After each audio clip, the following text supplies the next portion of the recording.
On the stage of Cabaret, Mr. K is doing his magic act. His tricks are quite impressive, but sadly the crowd isn't paying any attention to him. Sometime later, Mr. K arrives at a hotel in the middle of nowhere, where the manager's dog growls at him. Tomorrow morning, he's supposed to perform at a cafe in the area, but the manager refuses to give him directions before they do the check-in.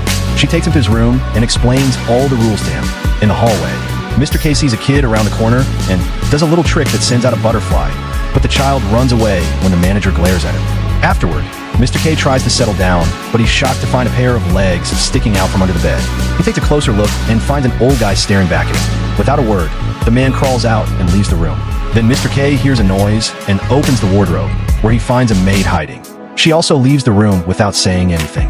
Mr. K looks out the door and sees the two intruders talking, but they leave when they notice him too. When K unpacks his suitcase, he finds his poster and tears it in half. He doesn't see something moving under the wallpaper or the water leak. The next morning he gets ready to leave, and when he comes across the maid, he pranks her by startling her. As he walks down the corridor, he notices the word Liberator written in red on the wall. He keeps walking and walking, but he can't find the exit, and every turn he takes is a dead end. Suddenly, he hears a strange noise in the pipes, which starts shaking.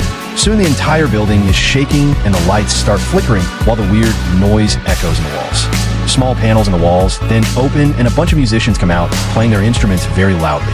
They walk toward Mr. K, who immediately takes off and is freaked out by the band following him. He finds some stairs and goes to the next floor, only for the musicians to follow him there too. An old lady has come out to see what the noise is about, and K takes the chance to hide with her. He closes the room and turns around to learn that it's two ladies before he passes out. Moments later, Mr. K wakes up on the couch. The ladies introduce themselves, and they offer him some coffee. They're delighted to hear that K is a magician and want to know if he saw his people in half. Feeling uncomfortable, Mr. K announces he has to go, so the sisters take him to the floor map. He finds the "You Are Here" spot, but still no exit. The sisters tell him they haven't left the hotel for years because the stairs are too much for their old legs, and they have everything they need here. They apologize for not being able to help him, and tell him he should visit the Oracle.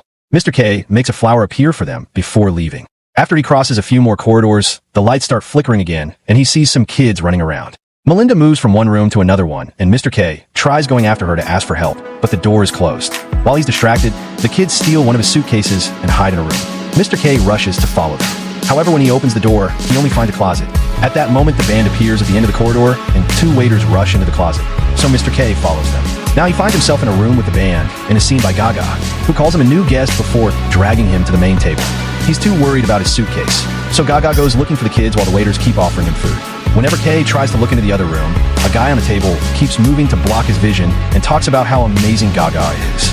Soon she comes back without the suitcase and starts talking about art, saying that her musicians are on the tour of the century. Then Gaga gets ready for her bath and the band leaves the room, pushing Mr. K out of it in the process. The crowd takes over the hallway, filling it with chaos. Mr. K sees the time and realizes he's lost his appointment. A waiter trips and puts a tray in his hand, so Melinda puts him in line with the other waiters and takes them downstairs to the kitchen. After she puts an apron on him, Mr. K is pushed into the assembly line, where dozens of cooks are getting food ready. Anton explains that Melinda is the head chef's daughter and that K is lucky to have this job because it's hard to get accepted here. To try to convince the cooks that he isn't another employee, Mr. K starts making tricks with some eggs and even juggles them. However, Melinda only tells him to be on time for work tomorrow. After the shift is over, Mr. K is taken to the bedroom, where all the employees drink and fall asleep in a pile. He has a weird dream about a bleeding crack on a wall. In the morning, Anton wakes K up and he's shocked to find himself in old clothes instead of his fine suit. So Anton takes pants from another worker for him to wear. In the kitchen, Mr. K hears the pipes make some weird noises, but Anton tells him not to worry, because there's been trouble with the water system lately. Tired of waiting, Mr. K tries to leave the kitchen, only for Melinda to suddenly drag him into the storeroom. She pushes him against the furniture and has her way with him.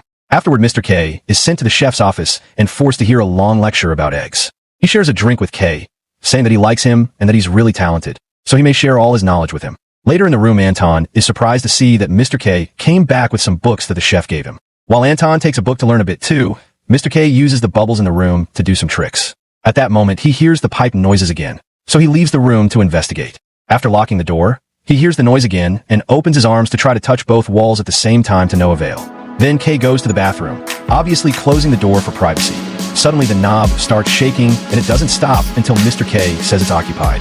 Then a voice talks in whispers, asking K if he's real and if he rumors of him being the Liberator are true.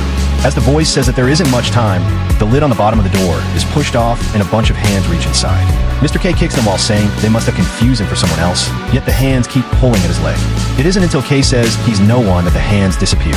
Afraid and confused, he decides to spend the night in the bathroom. In the morning, Anton comes to pick him up for work, and Mr. K ends up puking. Then K notices that the word Liberator has appeared on these walls too. Anton thinks it's just a prank from vandals, and the duo goes to the kitchen. While working, Anton shares that he's been at the hotel for 7 years, and he can't remember the last time he was outside, so he doesn't know where the exit is either. At that moment, the dog appears by K's feet, and soon the manager enters the kitchen.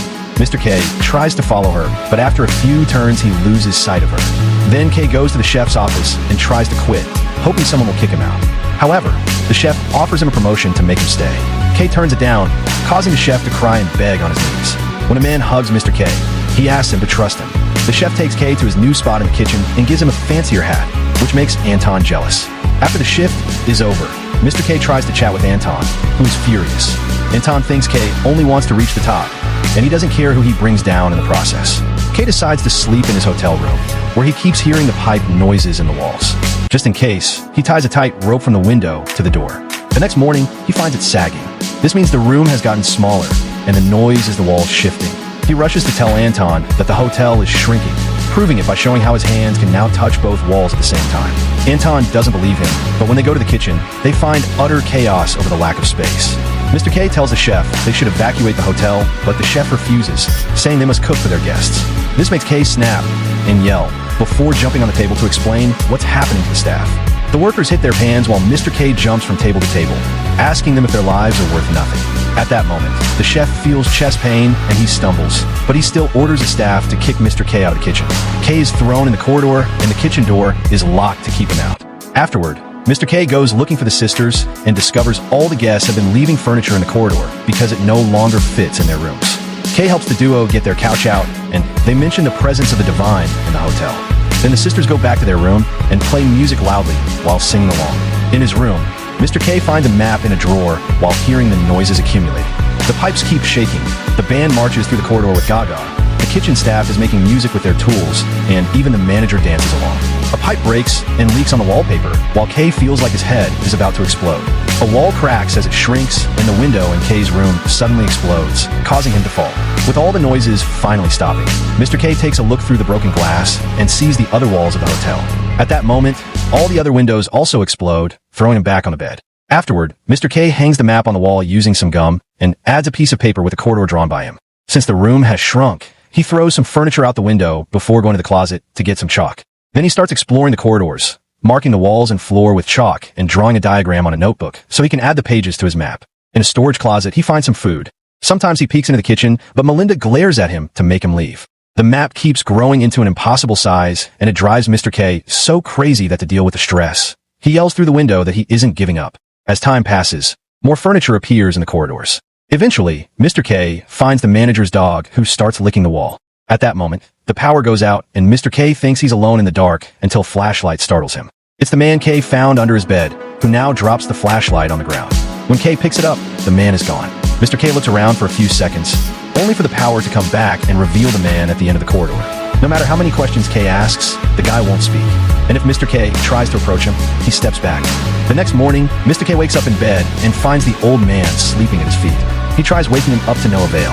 Later, while K continues to work on his map, the man follows him around and even accepts a snack from K before he finally leaves. At that moment, Mr. K is horrified to discover some creepy tentacles moving in the cracks on the wall. He lifts the wallpaper and finds a strange organism made of tentacles. When K pokes it, they squirm and make the whole building shake. Sensing this, the manager starts looking for the cause. Mr. K tries using a tray to separate the organism from the wall, only for the building to shake again and the lights to flicker. A pipe also breaks, so Mr. K decides to leave that corridor. After seeing the word Liberator again, K returns to his room and finds the guy waiting there. K drinks some alcohol before turning around and finding a whole family sitting by the bed. In the main corridor, the manager tries to help the organism stay on the wall. When Mr. K goes back to mapping the area, he finds lots of people in the corridors, and they all start to follow him. They also try to touch him as if he was a holy savior. He snaps and yells at them to stop before realizing he can use their devotion. Mr. K hands out paper and chalk, asking the crowd to help him make the map. They all cheer before spreading. Then K climbs on a pile of furniture and sees the manager, but he slips and hits his head, which knocks him out. Moments later, Kay wakes up and returns to his room, where he discovers that the crowd has eaten all his food, but they didn't draw a single map. A man is even using Kay's toothbrush. Furious Mr. K tries to set up rules, but he's ignored as more people keep coming in through the door and the window. Afterward, Mr. K goes to the kitchen, which has shrunk a lot and is covered in moss. The staff is drinking as usual, and Kay doesn't know what to do. Anton surprises him from behind, saying they can pretend nothing happened. However, Kay refuses to ignore the truth, and Anton points out Kay's truth isn't better than his. When Mr. K tries to return to his room, he can't open it because lots of people are sleeping against it. Kay has no choice but to sleep in the corridor, and the hotel drops the wallpaper on him as a blanket. In the morning, Kay is woken up by a phone ringing. He rushes into his room, only to discover that a guest has already taken the call and hung up. Kay goes crazy and shakes the man, blaming him for ruining everything. He gets so violent that the others have to pull him away. The crowd says he gave them false hope because he hasn't found the exit, and ignores Kay when he tries to explain he never called himself a savior. Soon the corridor is also covered in moss, and a rabbit appears. Mr. K realizes the animal has found his suitcase and looks inside for his things. At that moment, the dog runs by, and Mr. K follows it to discover some men washing off the chalk from the walls. Realizing that the crowd has been working against him, Mr. K yells at them and chases them to his room, where he starts hitting everyone with a broom to force them to leave. Once he's calmed down, Kay notices something in the bed. It's the map pieces, which the crowd had been hiding under the sheets. Objects start flying through the window, and Kay looks out. It seems the group has taken over another room and is throwing things at him as punishment. So Mr. K breaks the bed and covers the window with wood planks. Then the ceiling light slowly unscrews itself, and Mr. K moves out of the way before it falls. The sisters appear in the hall and offer him coffee while he works on putting the map back together. Eventually, he decides to go out again to draw new map pieces, only to find the angry crowd blocking the corridor, including Anton and Melinda. A chase ensues, and Mr. K has to rush back to his room, where he blocks the door with a chair. There are people pounding on the door, while others keep throwing things at his window. The sisters tell Kay that the way out doesn't have to be the same way he came in. A tired Mr. K mocks them by opening various drawers, but when he moves the wardrobe, he's shocked to find the tentacle organism on the wall. It creates a creepy tunnel that the sisters call magnificent yet hideous. Mr. K is willing to take the risk, but the sisters refuse to go with him. Scared but determined, Kay starts crawling through the nasty tunnel, noticing a light at the end. He finds a membrane blocking the exit, and when he touches it, a strange squid-like creature on the other side makes a noise. Mr. K asks it what it wants and concentrates to feel what it feels, learning that it's tired and won't last for much longer. Kay thinks it deserves to be free. At the same time, the crowd breaks down the door and bursts into the room. They hear the creature and think it's the Oracle, so they fall on their knees to pray. Soon more people are entering the tunnel, and their clumsiness causes the creature lots of pain. The hotel walls shake, and Kay realizes they're killing it. At that moment, the manager bursts into the room and desperately pulls people back.